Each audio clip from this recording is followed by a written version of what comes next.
Dracula est la nouvelle comédie musicale événement de Kamel Wally et sera à l'affiche en septembre prochain. L'album sort mi-avril et en attendant, le premier single, 1, 2, 3, écrit par Johnny Verriage de Superbus, nous dévoile un peu de l'univers de cette comédie musicale. Anaïs Delva, l'un des rôles principaux et interprète du premier single, nous en dit plus maintenant. What's in? Salut, c'est Anaïs Delva, vous regardez What's In. Je vous dis à très bientôt sur scène au Palais des Sports.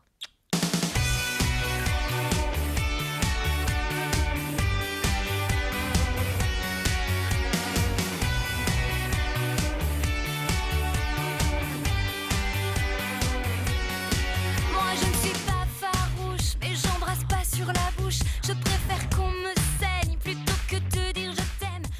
Et ben en fait, moi j'étais déjà sur des spectacles de comédie musicale, parce que j'avais travaillé sur Roméo et Juliette, le retour là, qui s'est effectué 10 ans après, et puis plus récemment sur Cendrillon, le spectacle musical. Voilà, et donc je me suis retrouvée sur Dracula en auditionnant, en fait, la manière la plus simple qui soit, la plus banale qui soit.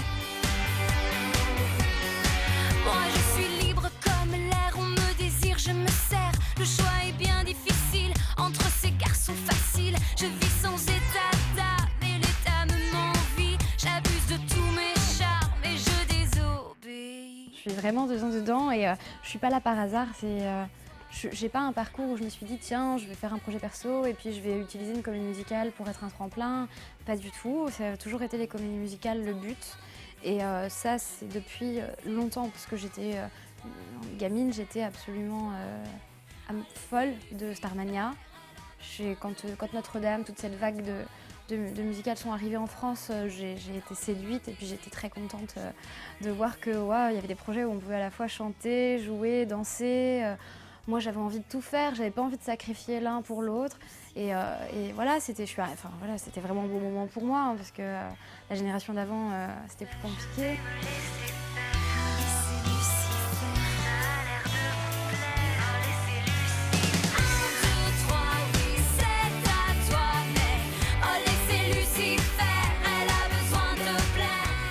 Ben nous, on est des interprètes hein, dans ce genre de projet. On n'est pas des créateurs, on n'est pas là pour dire moi je veux chanter ça et pas ça, hein, pas du tout. On me l'a donné parce que c'est la chanson de présentation de Lucie et merci parce que c'est une chanson qui est parfaite, mais sincèrement parfaite pour ce rôle. Je sais qu'il y a beaucoup de gens à l'écoute d'1, 2, 3 qui ont été interpellés parce qu'ils se sont dit mais Dracula, on s'attendait à un truc super sombre, on s'attendait à un truc super dark. Et en fait, la chose à bien comprendre, c'est que ce thème-là, donc là on parle du personnage de Lucie Westenra, on parle du moment où elle est vivante, où elle choisit son fiancé, où elle est dans un moment de sa vie où elle est très joueuse, très extravagante, très je choisis tout dans ma vie, la vie est un jeu. Ça pouvait pas être dark, il fallait absolument que ça soit quelque chose de très péchu, de très fun, de très sucré.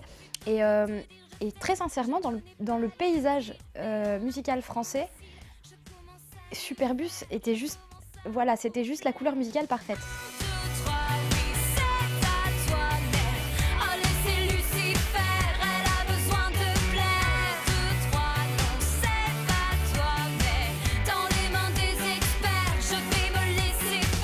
Alors on va être une cinquantaine sur scène,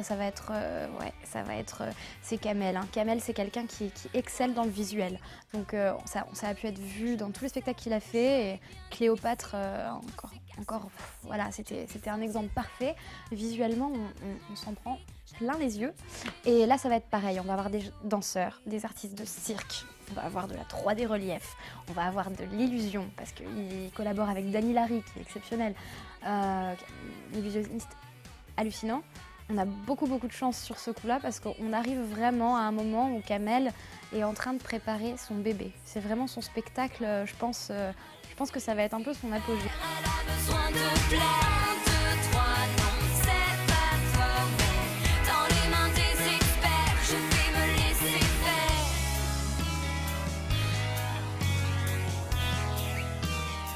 faire. Il n'y a pas plus séducteur qu'un vampire.